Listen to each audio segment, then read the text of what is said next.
Bueno, antes que todo, agradeciendo siempre al doctor Joel Rodríguez Saldaña, quien dirige el Centro Multidisciplinario de Diabetes.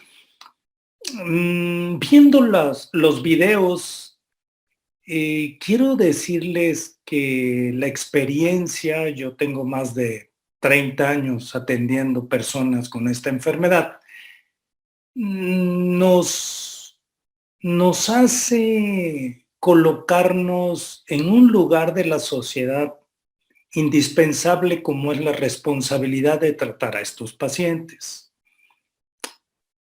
Yo, como todas las especialidades médicas, estuve 4 años en un hospital allá en la Ciudad de México, tuve oportunidad de estar en el hospital 20 de noviembre, 1 de octubre, y durante 4 años, pues vivimos el estar viendo pacientes, urgencias graves, hospitalizados, y cuando sale uno de la especialidad, 4 años después de estar haciendo una especialidad, nos encontramos que no estamos adiestrados ni preparados para el mundo real de la diabetes, ¿no?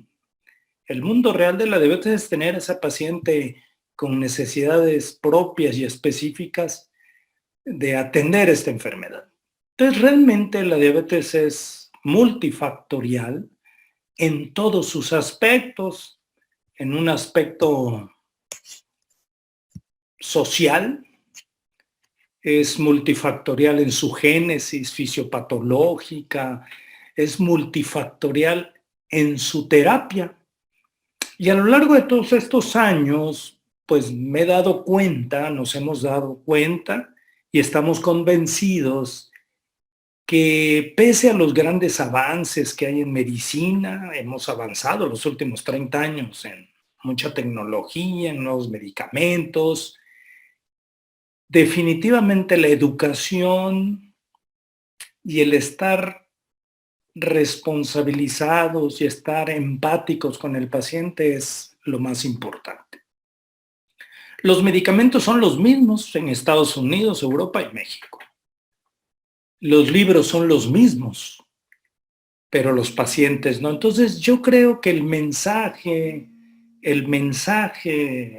día de hoy quiero comentarles es que se ha hablado mucho de la individualización de la terapia y yo creo que eso lo hacemos desde que cada uno de nosotros queremos ser profesionales de la salud. Siempre individualizamos porque cada persona es diferente. Y hablo esto como introducción porque dentro de los fármacos, pues existen fármacos que incluso son satanizados, que ya no se deben de utilizar, como los fármacos nuevos con sus nuevas ventajas, con algunas protecciones cardiovasculares. Pero una cosa es bien cierta, todos y cada uno de los medicamentos deben de ser conocidos para la persona que está tratando al paciente. Es decir, tenemos que saber las cosas básicas de un medicamento que salió hace más de 20, 30, 50 años. Entonces, lo que vamos a ver hoy es un pequeño bosquejo de lo que vemos en el diplomado. Obviamente en el diplomado adentramos más en el aspecto fisiopatológico, más en el aspecto farmacológico, pero hoy vamos a hablar de 3 sales importantes.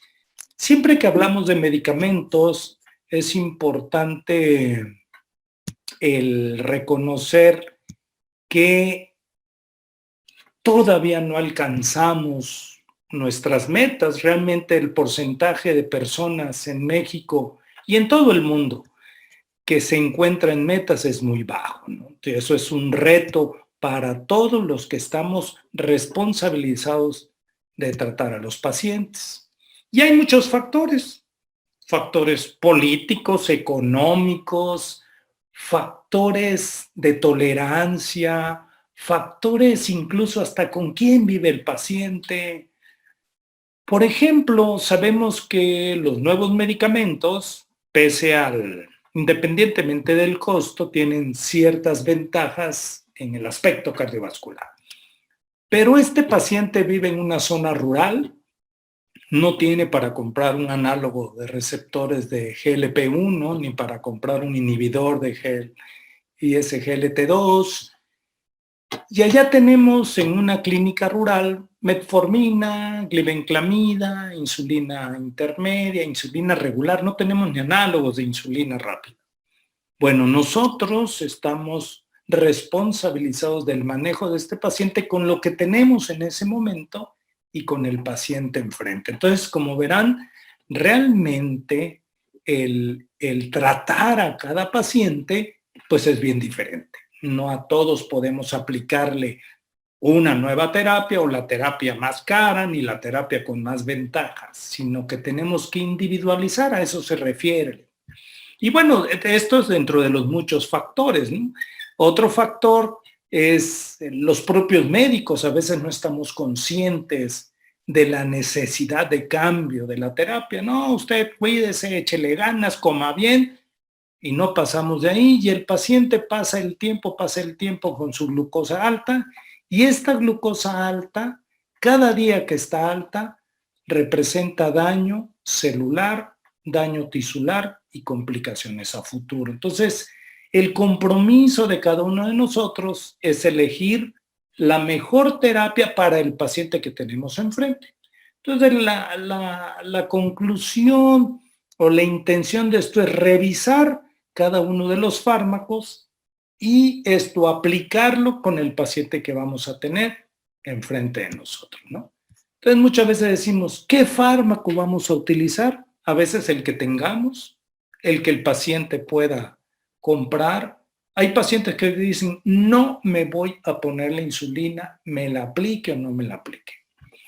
Nadie me va a aplicar insulina, así usted diga que es lo mejor. En ese momento nosotros tenemos que tener las herramientas necesarias para sensibilizar al paciente, para hacer un esquema mínimo para irlo adentrando a la insulina o tomar consideraciones, factores, por ejemplo, si vive solo, si tiene la capacidad de comprar y ponerse la insulina él solo. Entonces son muchos factores.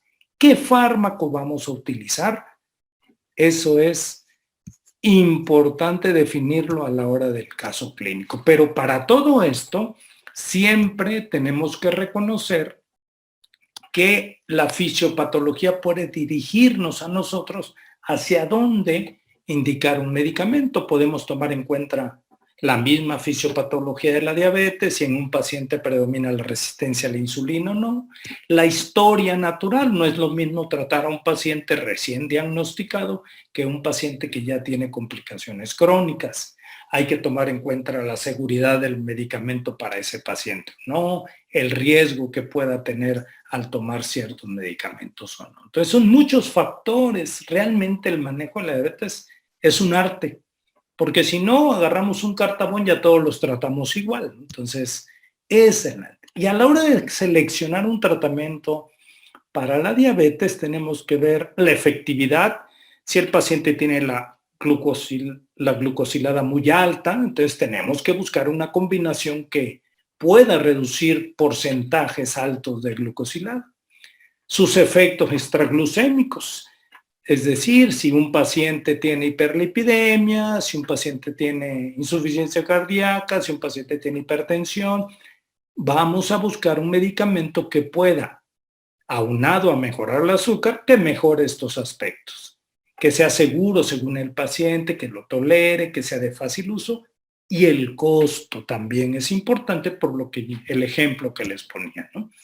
Entonces sabemos que la enfermedad es multifactorial, hablando de los aspectos tisulares y celulares, pero primordialmente está reconocido que sus anormalidades son una captación alterada de la glucosa en el tejido periférico, en el músculo esquelético, una disminución dentro de su acción de la insulina y una resistencia a la acción de la insulina, y esto hace que se produzca más glucosa por el hígado, y hay una acción lipolítica, es decir, se degradan las grasas y estos son sustratos para elevar más la glucosa.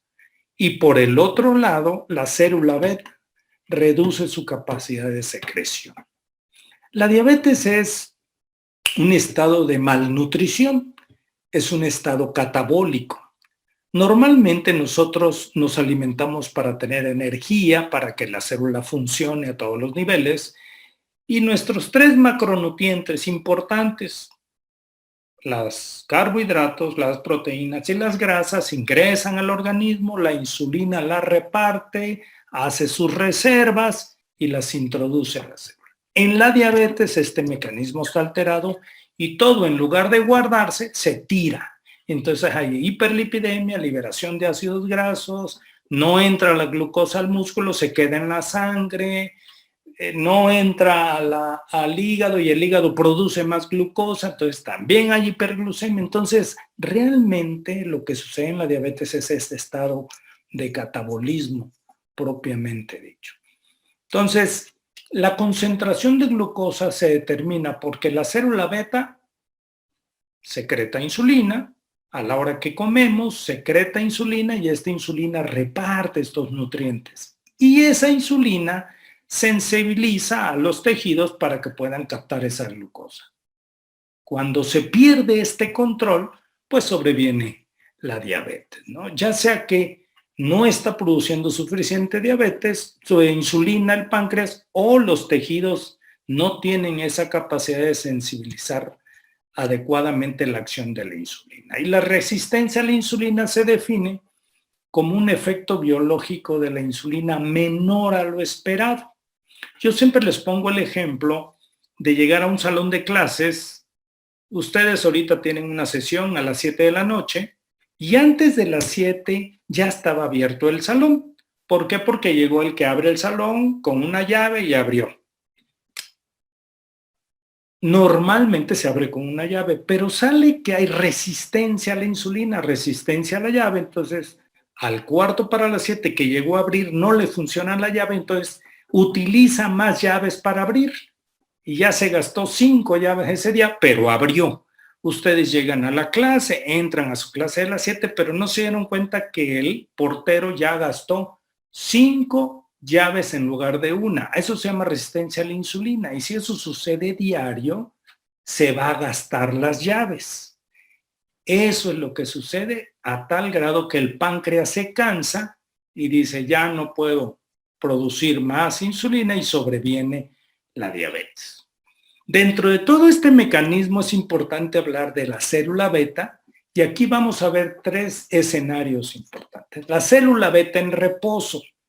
Entonces, la célula beta en reposo es cuando estamos en ayuno, hay baja de glucosa en la sangre, esto hace que haya un metabolismo disminuido, no hay sustrato para producir mucho ATP porque está en reposo, los canales de potasio se encuentran abiertos y los del calcio se encuentran cerrados. Eso sucede en reposo. Aquí vemos cómo el receptor de insulina, llega la insulina, tiene su receptor, esto traduce una serie de señales para que haya un acercamiento del transportador de glucosa y este pueda ingresar a la célula.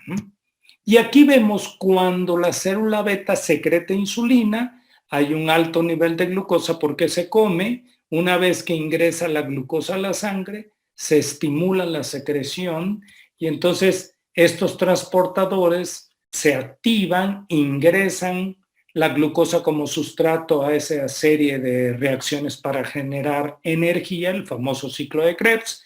Al generar ATP, se despolariza la membrana al cerrarse los canales de potasio y esto abre el canal de calcio y hace que las vesículas llenas de insulina se secreten. ¿Por qué es importante este esquema? Porque ahí se basa en mucho la acción de la insulina, la acción de la célula beta y la acción de algunos medicamentos. Entonces, ¿qué factores mantienen una tolerancia adecuada a la glucosa en la gente sin diabetes? La acción de incretina, la secreción de insulina, la captación de glucosa por los tejidos y el que el hígado no esté produciendo glucosa además, que es la gluconogénesis hepática. ¿Qué es el efecto incretina? El efecto incretina se define como el aumento de la secreción de insulina que se estimula por vía oral comparado con la secreción de insulina que se estimula por vía intravenosa. Les voy a poner un ejemplo.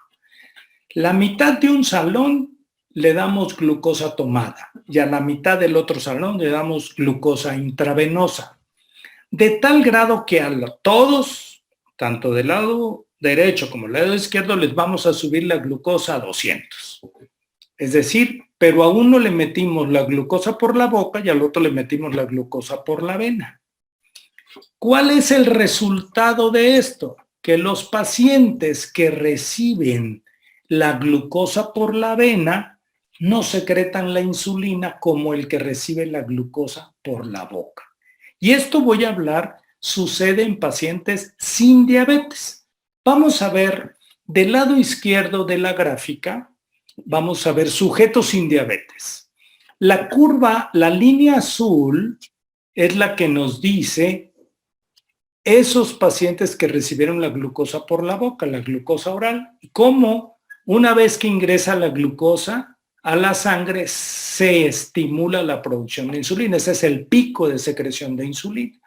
Antes de los 30 minutos ya tenemos insulina secretándose. Y los pacientes que recibieron la glucosa por la vena, aunque se les subió el azúcar en la sangre, no tuvieron la secreción de insulina adecuada. Del lado derecho de la gráfica vemos cómo se comporta un paciente con diabetes, tanto con glucosa tomada como con glucosa intravenosa, no tiene el pico normal de secreción de insulina. ¿Sí? Entonces, ¿esto qué quiere decir? Primero que estamos hechos para comer por la boca, no por la vena. Por eso en los pacientes que reciben nutrición parenteral, que están en coma, en terapia intensiva, no tienen la misma respuesta de insulina y existe cierto riesgo de diabetes en estos pacientes. Este efecto incretina, es decir, el efecto de secretar insulina a la hora de la comida, se ve alterado en pacientes con diabetes. Entonces es otro factor que influye dentro de la génesis de la diabetes.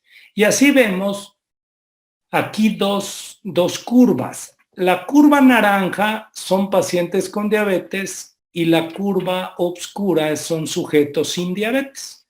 A la hora de ingresar el alimento, que vemos la glucosa en la parte superior, vemos cómo en la parte de en medio se secreta insulina en la curva oscura, porque en respuesta a que ingresó el alimento, y el glucagón, que es una hormona que debe de estar sosteniendo los niveles de glucosa en ayuno, como ya se está comiendo, pues se reprime y deja de secretarse por la célula alfa. Se suprime el glucagón. Pero ¿qué sucede en un paciente con diabetes? Que es la curva naranja. Ingresa el alimento y su pico de insulina, lo vamos a ver aquí en medio, está disminuido. Está disminuido el efecto incretina. Y por ende, el nivel de glucagón se mantiene alto. Y el glucagón estimula al hígado a producir glucosa. Normalmente, si ustedes tienen muchas horas de ayuno, ¿quién sostiene esa glucosa para no tener hipoglucemia? Pues hormonas como el glucagón. El glucagón hace que el hígado esté tirando azúcar a la sangre como un sustrato para mantener niveles de glucosa normales. Cuando comemos ya no necesitamos glucagón, y entonces el glucagón baja, pero en diabetes está alterada esta respuesta y entonces el glucagón no se suprime y es otro factor para que haya hiperglucemia. Y por otro lado, la acción de la insulina alterada hace que se liberen las grasas, lo que decíamos. Es un estado catabólico y estas grasas liberadas que andan volando en la sangre, esos ácidos grasos libres, el músculo y el hígado los convierten en sustrato para producir glucosa, gluconeogénesis. Como veremos, todos estos factores nos van a dar más hiperglucemia, ¿no? Aquí vemos cómo a lo largo de los años, como del lado izquierdo de la parte baja vemos en la parte azul, cómo años antes que empiece la diabetes o la hiperglucemia, hay una resistencia a la insulina, que es la línea punteada, y un aumento de la secreción de insulina. Este aumento de secreción de insulina adaptatorio, son esas 5 llaves que utiliza el portero, mantiene la glucosa normal, pero durante tantos años ya no la puede sostener y el páncreas empieza a reducir su secreción de insulina y sobreviene la diabetes. O sea que la diabetes tipo 2 comienza muchos años atrás. Entonces, como veremos en su fisiopatología, la diabetes es compleja y muchos otros aspectos. La célula pancreática alterada en la célula beta para secretar insulina, que es básica, el efecto incretina disminuido, el defecto en la célula alfa que no se suprime y produce glucagón, que es contraria a la insulina, todo esto da hiperglucemia.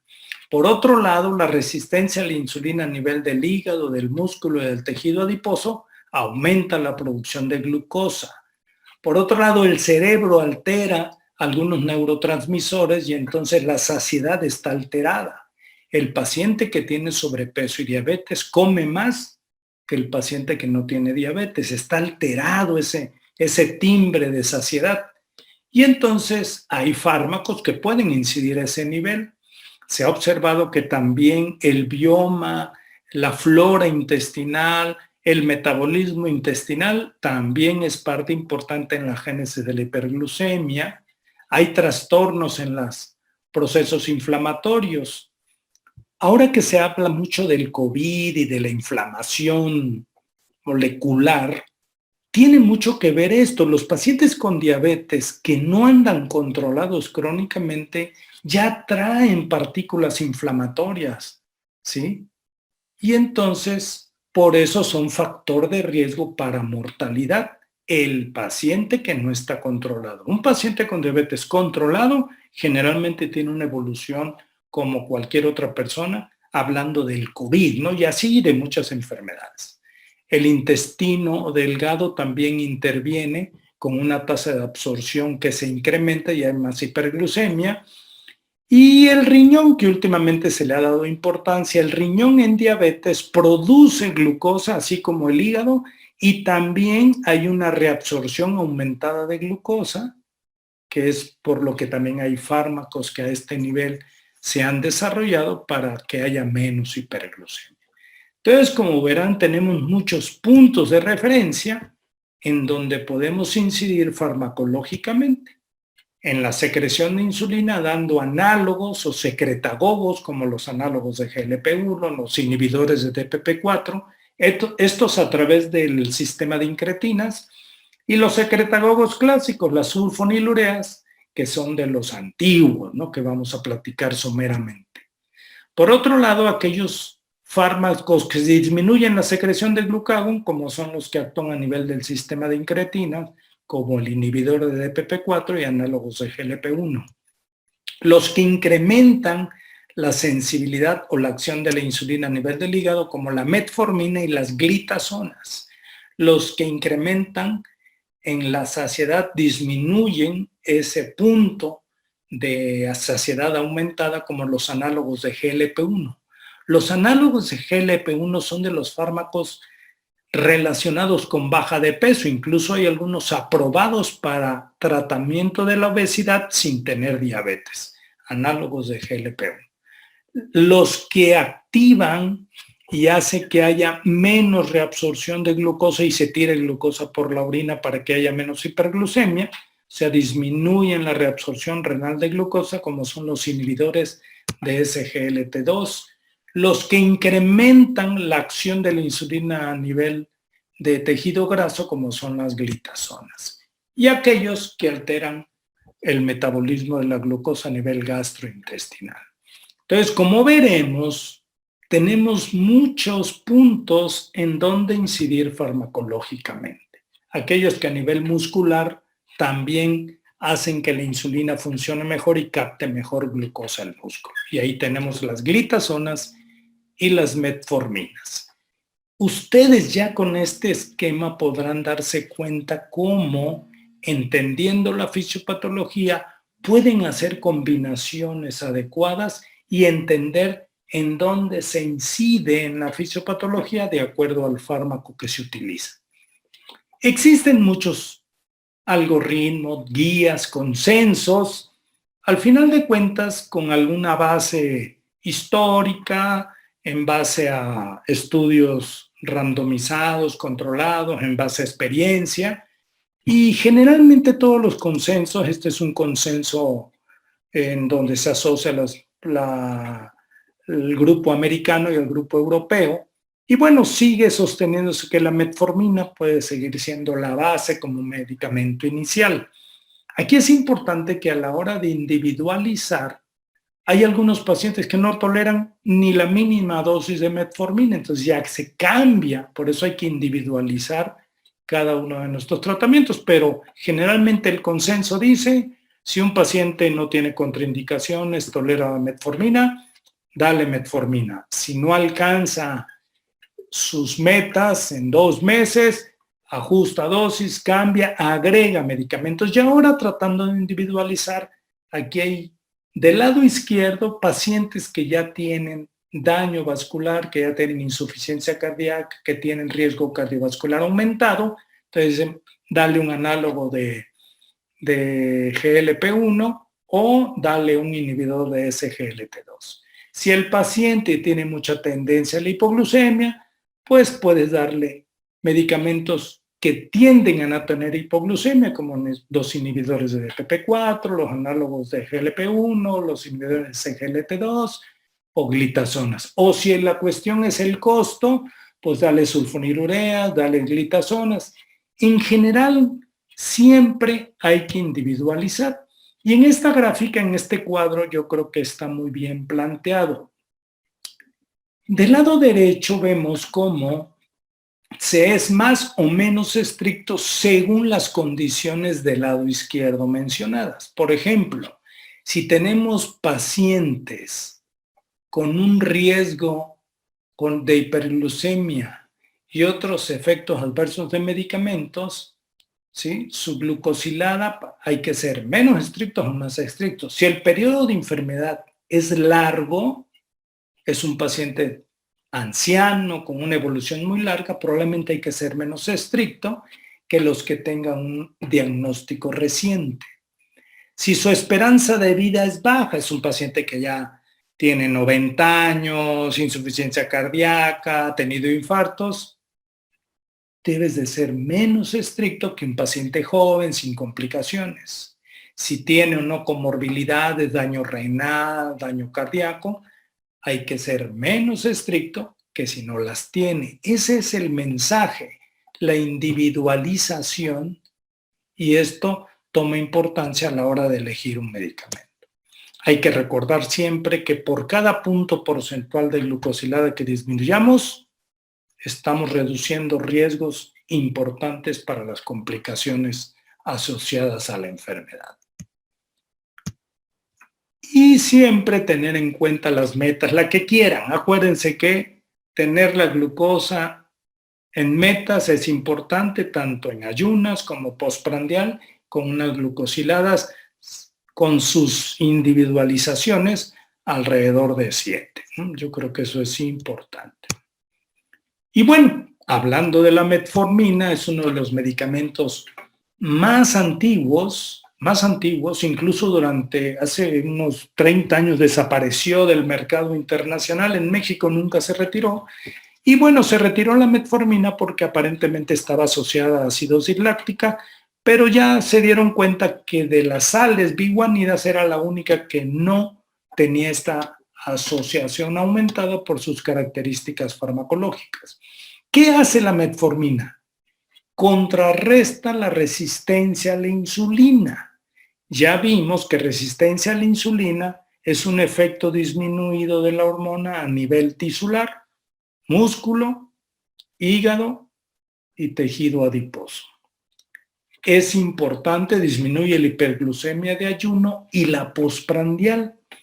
Ayer hablaba con un paciente y me decía que estaba teniendo postprandiales muy altas de 300 y le agregó otra metformina a su alimento de mediodía porque tomaba 2 metforminas y encontró que la metformina le disminuye la postprandial esa meta sin ser un secretagogo. Sin ser un secretagogo es que no estimula la secreción de insulina. Entonces, la metformina es un excelente medicamento para la glucosa de ayuno y para la postprandial. Teóricamente no produce hipoglucemia porque no es un secretagogo de insulina. Sin embargo, hay pacientes que sí la manifiestan. La acción antidiabética de metformina primordialmente sí requiere algo de insulina. Quiero comentar algo. Al final vamos a tener un pequeño tiempo para preguntas y respuestas. La acción antidiabética también es importante porque se puede asociar a otros medicamentos. Es una gran ventaja y bueno, se mantiene todavía como el medicamento gold estándar en los estudios de nuevos fármacos como comparativo. Otro aspecto de la metformina es que puede mejorar factores cardiovasculares y fue el primer fármaco que a lo largo de los años demostró que podía ser un protector de enfermedad cardiovascular. Tiene otros usos, enfermedad poliquística, se intentó utilizar en sobrepeso, pero no está indicado, no es realmente un medicamento para bajar de peso. ¿Cuál es su mecanismo? Hace que al mejorar la acción de la insulina, la glucosa que produce el hígado disminuya. Hablábamos del glucagón y de la resistencia a la insulina. Durante la noche, normalmente en los individuos sin diabetes, la glucosa se guarda en el hígado, está de reserva. Pero en los pacientes con diabetes no hay un freno y entonces se tira azúcar durante toda la noche. Eso es el aumento de producción de glucosa por el hígado. La metformina es un medicamento adecuado para esta sobreprotección. Hace que se incremente la captación de glucosa por el músculo y hace también que la glucosa que ingresa por el alimento se utilice más en la pared intestinal. Es decir, ya desde ahí empezamos a consumir glucosa para que haya menos hiperglucemia. Entonces, hace que la gluconeogénesis se reduzca, tenga menos sustratos para que se produzca más hiperglucemia. Entonces, su uso es muy variado, hay muchas presentaciones, hay de 250, de 500, 750, 850. Sus dosis máxima puede ser hasta 2.550 miligramos. Los mexicanos son muy buenos tolerantes a la metformina. Sin embargo, fíjense que hay pacientes, hay personas que hasta con dosis muy pequeñas son muy intolerantes. El efecto colateral más común de la metformina son los efectos gastrointestinales. Cuando les llegue un paciente con diabetes que toma metformina durante un buen tiempo y viene con diarreas, despeñes diarreicos, ya le hicieron estudios, y toma metformina, hay que quitársela para hacer una prueba y ver si no es la metformina, porque eso es uno de sus principales efectos colaterales. Produce mucha dispepsia, acidez, entonces siempre hay que tomarlo en cuenta. Dentro de sus contraindicaciones, pues están aquellos estados en donde hay hipoxia tisular, ¿sí? Acuérdense que las biguanidas, las metforminas, trabajan en esa génesis de energía a nivel mitocondrial y en un momento dado, cuando hay hipoxia, puede haber la génesis de acidosis láctica, ¿sí? Entonces, primordialmente hay que estar checando el estado funcional del riñón para que veamos que no haya una disminución tan importante que se tenga que suspender. Hoy en día todavía hay mucha incertidumbre acerca de si damos metformina o no en un estado avanzado, y eso lo platicaremos en el diplomado. Aquí vemos en este esquema cómo la metformina a nivel del músculo y a nivel del hígado actúa sobre proteinquinasas activados de adenosinfosfato y estos pues aceleran este estos sistemas metabólicos para que haya una más oxidación de ácidos grasos, menos génesis de hiperglucemia, menos ácido graso, menos grasa en el hígado. O sea, en general es un excelente medicamento porque actúa a varios niveles, no solamente en un solo nivel. Otro punto importante que tiene la metformina es su potencia. Hablando de potencia, en su capacidad de reducir la glucosilada. Puede reducir hasta 1.5 o 2 grados porcentuales de glucosilada, y si lo asociamos con otro medicamento, se potencia esta disminución. Entonces, realmente es un medicamento que podríamos decir que es potente en su capacidad de reducción. Entonces, como veremos, siendo un fármaco antiguo, muy antiguo, sigue siendo válido y muy útil. Secretagogos, las famosas sulfonilureas. Las sulfonilureas nacieron, como muchos fármacos antiguamente, por casualidad. Sale que en las guerras, estoy hablando de las guerras mundiales, las tifoideas iniciales, empezaron a darle derivados de sulfas, y sale que con unas sulfas que le daban a los pacientes para tratar las infecciones, empezaron a tener hipoglucemia. Y entonces ahí viene, por eso el nombre de sulfonilureas, de sulfas. Entonces detectaron que estos fármacos eran hipoglucemiantes, estimulaban la secreción de insulina, y entonces de allí nace con cambios bioquímicos en estructura química, y nacen los secretagogos sulfonilureicos. Es muy reconocido a nivel de la medicina pública en México la existencia de la glibenclamida desde hace muchísimos años. Se ha satanizado el uso de los secretagogos, sin embargo, siguen vigentes y hay un grupo de personas que se benefician mucho de ellos. Personas que están iniciando la diabetes, personas con cierta catabolismo, es decir, les llega una persona con recién diagnóstico, tipo 2, tipo 1, está bajando de peso, le importa mucho esa baja de peso. Como tienen todavía reserva de insulina, son excelentes candidatos. ¿Qué es un secretagogo de insulina?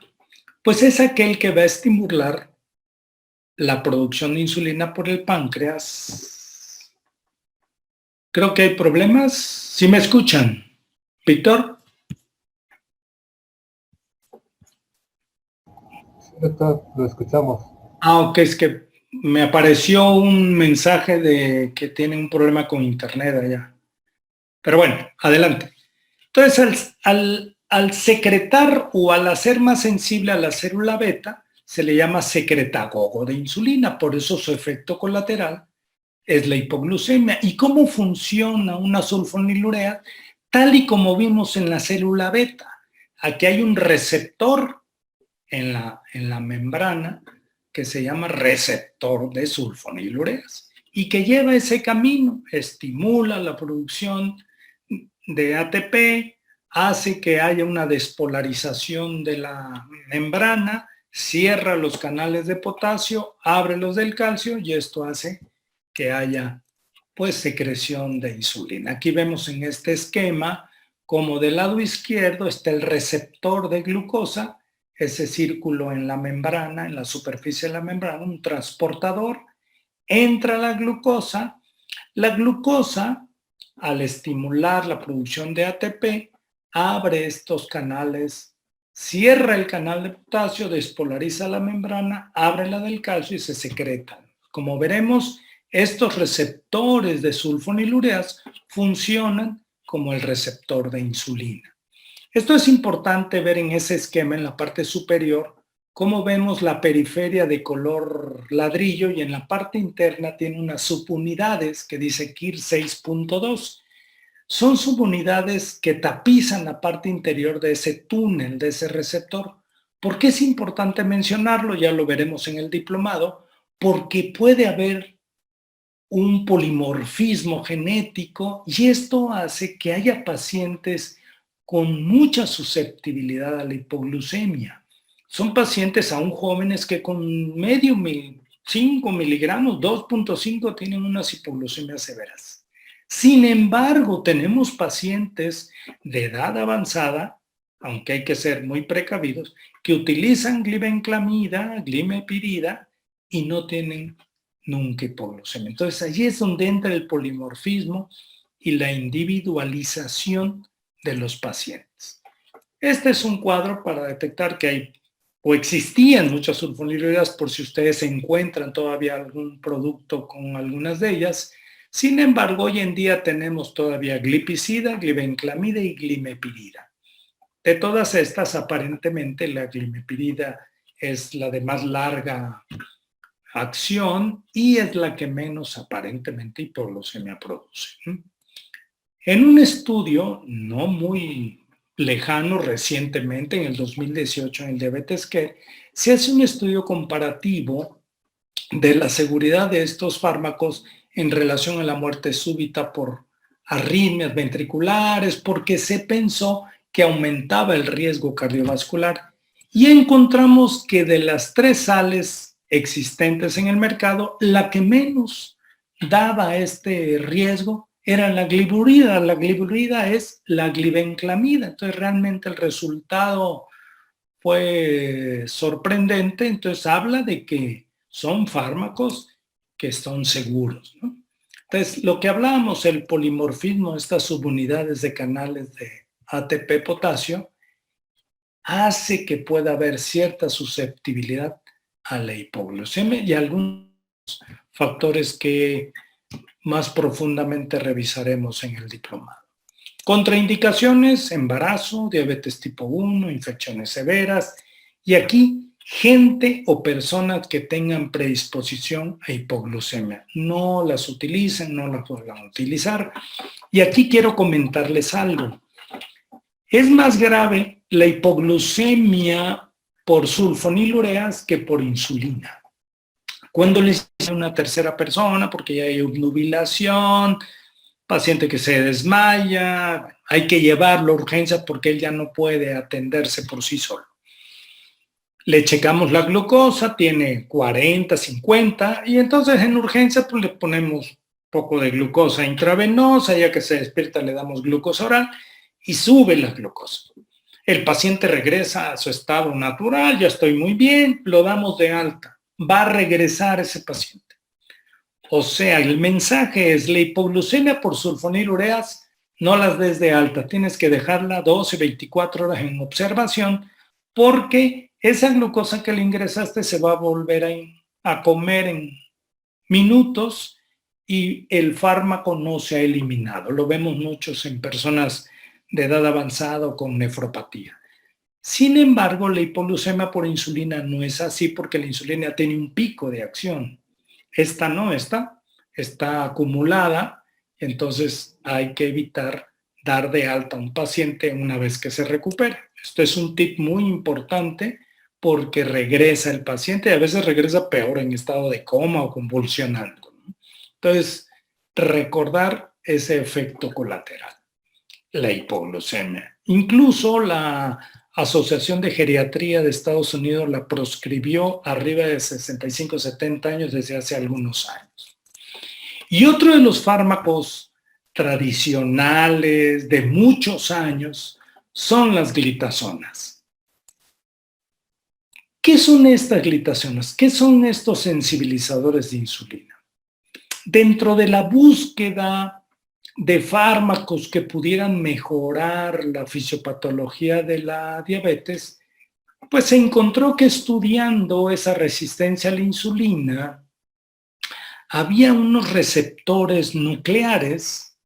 Estos receptores nucleares son receptores que trabajan a través de varios ligandos, es decir, ligandos externos o internos del propio organismo, activan a los receptores que se encuentran en varios tejidos. Hay varios tipos de receptores, y hablando de estos receptores hay 3 grandes tipos: el alfa, el beta y el épsilon. Estos receptores, al ser estimulados, hacen que se genere una serie de cambios bioquímicos, enzimáticos, de transcripción, y normalmente todos tenemos estos receptores, hacen que den señales para que mejore la acción de la insulina, para que las grasas se vayan a donde tengan que ir, para que la glucosa sea metabolizada. Esto sucede en personas normales. En pacientes con diabetes está afectada la resistencia a la insulina. Entonces se pensó que incidiendo a través de estos receptores se pudiera mejorar esos metabolismos en donde estaban inmiscuidos. Ustedes conocen los fibratos, que son medicamentos para mejorar los triglicéridos. Bueno, los fibratos trabajan a través de los receptores alfa. Y los receptores gamma son los que más están vinculados con, aquí vemos los 3 receptores más importantes, están vinculados con la sensibilidad a la insulina. Y al mejorar la acción de la insulina en el hígado, hay más reserva de glucosa y menos producción de glucosa a la sangre. En la grasa hay más reserva, tiran menos azúcar, menos grasa a la sangre como sustrato para hiperglucemia, y en el músculo mejoran la captación. Entonces son fármacos que tienen múltiples focos de acción. Es un fármaco bastante completo dentro de la génesis de la resistencia a la insulina. Aquí vemos también un esquema como estos receptores, al ser activados en el músculo, en el tejido adiposo, pues hacen que se estimulen estos metabolismos. Entonces se generaron farmacológicamente activadores, ¿sí?, de estos receptores, y uno de ellos pues, son las glitazonas. De las glitazonas que se han elaborado, una es la que ha sobrevivido, que es la pioglitazona. Otras han sido retiradas del mercado por efectos hepatotóxicos, otros por efectos cardiovasculares adversos, pero la pioglitazona es uno de los fármacos más completos, se da en una sola dosis, muy bien tolerado, no tiene efectos propiamente colaterales, lo puede utilizar personas que tienen daño renal, personas de edad avanzada, no produce hipoglucemia. Yo creo que es un fármaco muy útil. Yo en lo personal lo he utilizado mucho a lo largo de todos estos años, y dentro del algoritmo que pone la Sociedad Europea con la americana lo ponen como un fármaco de costo bajo. Yo creo que en México el costo ha sido importante, es de costo medio alto, ¿no? Pero bueno, son sensibilizadores de insulina a nivel hepático, a nivel adiposo y a nivel muscular. Y todo esto hace que mejore el metabolismo de ese metabolismo múltiple que vimos al inicio de la plática. Y entonces, al aumentar la sensibilidad, mejoran la glucosa de ayuno, la postprandial, disminuyen triglicéridos, disminuyen ácidos grasos, hay menos producción de hiperinsulinemia porque ya la insulina trabaja mejor. Entonces, son medicamentos muy polifacéticos, ¿no? Existen estudios recientes en donde dan cómo son seguros aún en daño renal crónico. También han demostrado en estudios recientes cómo pueden mejorar el riesgo cardiovascular. Como todos los fármacos hay que vigilar. Está contraindicado en insuficiencia cardíaca grado 3-4, en enfermedades hepáticas, hepatitis crónica, cirrosis. ¿Por qué? Porque son medicamentos que pueden acelerar la hepatopatía, ¿no? Y bueno, son fármacos que se pueden utilizar solos o en combinación con insulina y con los diferentes fármacos. ¿Por qué? Porque la pioglitazona es la única en su género, en esa acción a nivel de estos receptores nucleares, ¿no? Tiene esa gran ventaja y debe de ser muy bien tolerado en personas de edad avanzada y con múltiples comorbilidades. Entonces, como verán, estos fármacos tradicionales o antiguos, pues siguen siendo vigentes, tienen su aplicación en esa fisiopatología tan múltiple que tiene y multifactorial la diabetes mellitus. Y quiero cerrar con esto, con este mensaje. Normalmente estamos tratando a la diabetes tardíamente. El paciente llega porque está complicado. Viene a la consulta porque ya no ve, viene a la consulta porque ya no siente las piernas, viene a la consulta con un pie diabético que hay que amputar, viene a la consulta porque tiene insuficiencia renal. Entonces los médicos están o estamos muy ocupados viendo qué está arrastrando ese río con todas esas complicaciones. Tenemos que regresar a la medicina preventiva para ver qué está pasando en el río arriba. Hay que prevenir todas estas complicaciones y el buen uso y el compromiso de cada uno de ustedes es lo que a la larga nos dará esa prevención que hoy en día pues sigue siendo un reto en la medicina de todas las personas. Entonces, el conde de Chesterfield, conde que existió en los años 1600, dice, habla de los modernos sin desprecio y de los antiguos sin idolatría. Hay que juzgar por sus méritos y no por su edad. Hay que sacarle provecho a cada uno de los fármacos para que sea aplicado en esa individualización de terapia que vamos a platicar. Realmente este es un pequeño bosquejo. Durante el diplomado entramos en detalles más profundos dentro de la fisiopatología para que se pueda entender adecuadamente tanto el uso de fármacos tradicionales como los modernos, sus pros y sus contras. Entonces, pero el mensaje es que esto es un compromiso y en un momento dado vale la pena estar comprometidos porque también es una responsabilidad social, personal, de profesional de la salud, el tratar a una persona con diabetes, ¿no?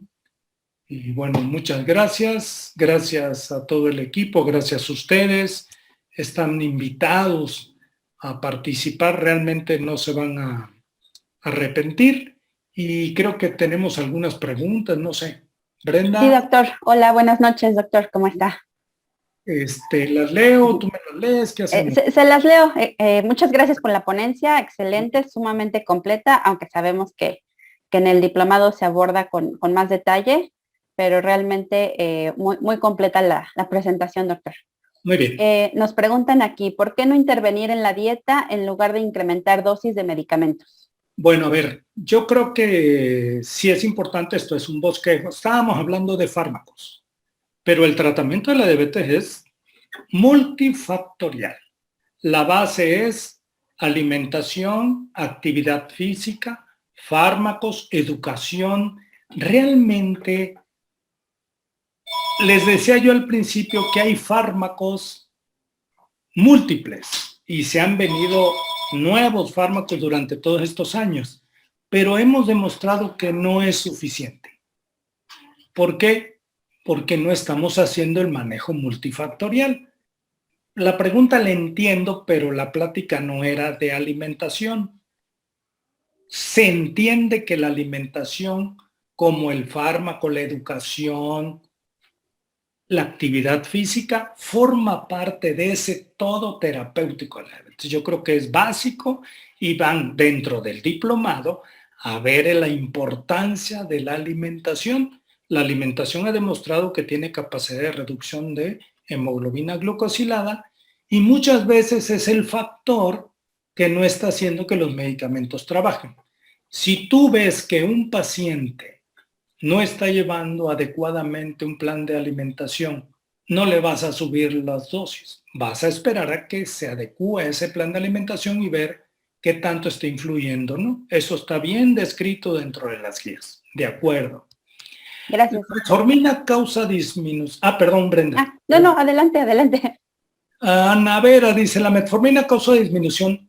Se ha observado en últimos años que algunas personas pueden reducir esta absorción de vitamina B y en guías recientes de 2 años para acá se sugiere que a los pacientes que toman metformina por largo tiempo se les dé algo de vitamina B para que no vayan a tener hipovitaminosis B. Muy buena pregunta.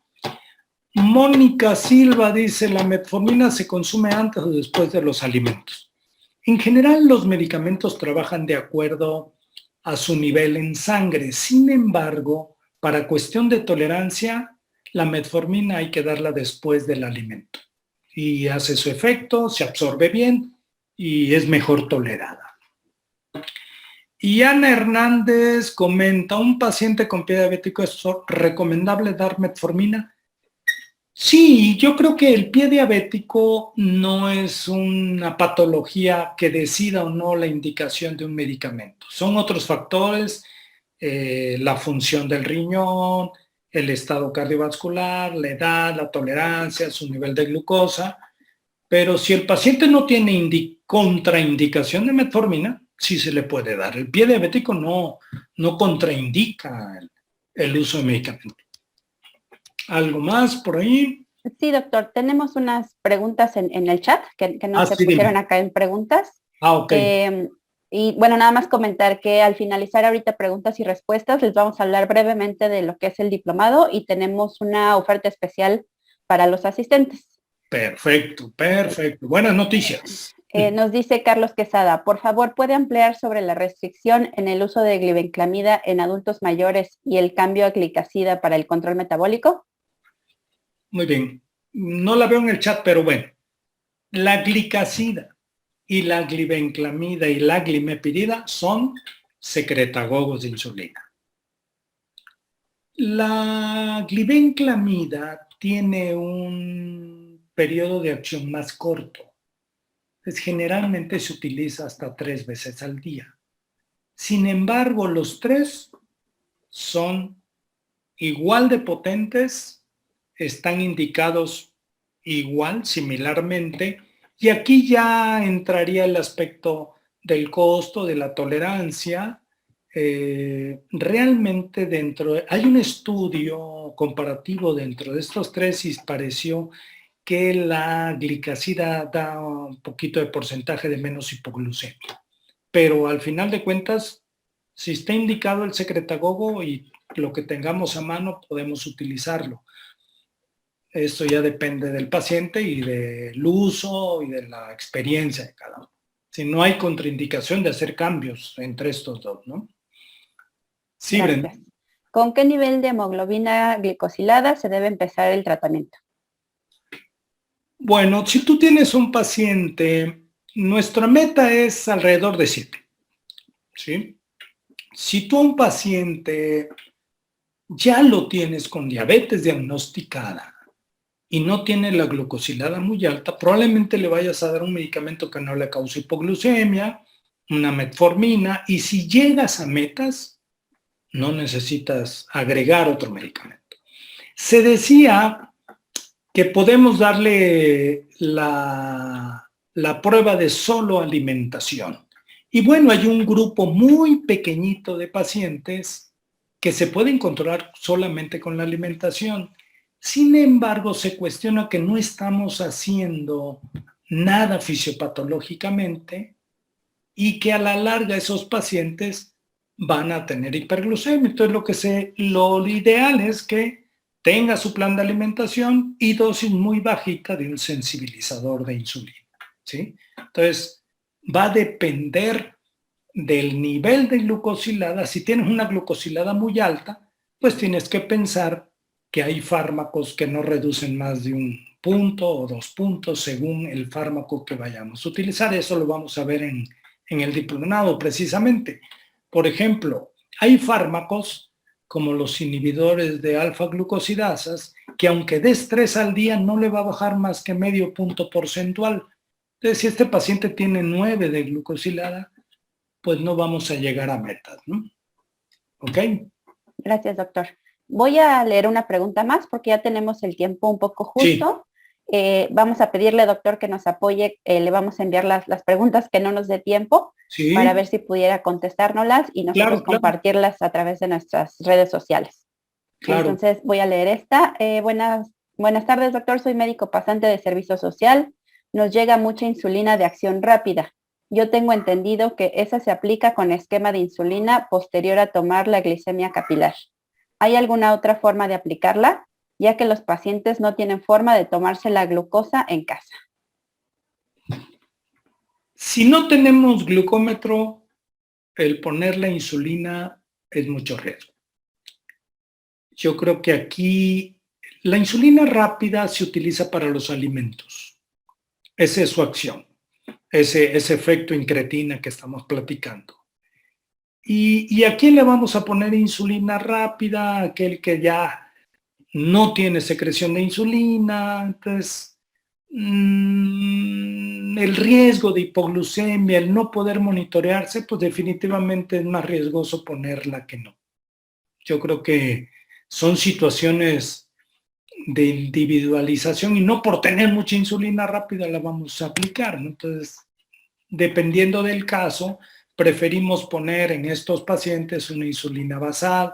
Si les llega insulina intermedia y el paciente ya no responde a muchos medicamentos, tú puedes ponerte un piquetito de insulina intermedia en la noche o 8 unidades, empezar con dosis bajita y complementar el resto del día con medicamentos como la pioglitazona, la metformina, que esta la tienen en el sector salud. ¿Ok? Perfecto, doctor. Muchísimas gracias.